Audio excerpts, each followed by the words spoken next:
সুপ্রভাত। প্রতিদিনের মতো আজও স্নান পুজো সেরে জলখাবারটা খেয়ে নিয়ে সোজা চলে এসেছি রান্নাঘরে। আর আজ আমি ভেবেছি খুব সহজেই যাতে রান্না হয়ে যায়, তাই কয়েকটা ডিম সিদ্ধ করে কড়াইয়ে তেলে হালকা ভেজে নিয়ে সেই কড়াইয়ে দিয়ে দিলাম কালো জিরে ফোড়ন, চেরা কাঁচা লঙ্কা ও কুচনো পেঁয়াজ একটু বেশি করে।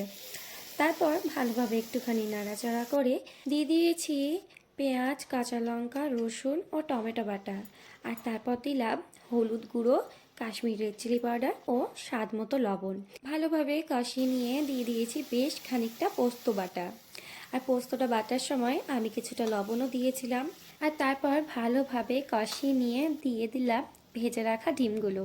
আর এবার মশলাটা ডিমগুলোর গায়ে ভালোভাবে লাগিয়ে নাড়াচাড়া করে খুব সহজেই তৈরি করে নিলাম পেঁয়াজ দিয়ে ডিম পোস্ত, যেটা গরম গরম ভাতের সাথে খেতে খুবই ভালো লেগেছিল। তোমরা চাইলে একবার ট্রাই করতেই পারো। তো আজ আসি, তোমরা সবাই খুব ভালো থেকো।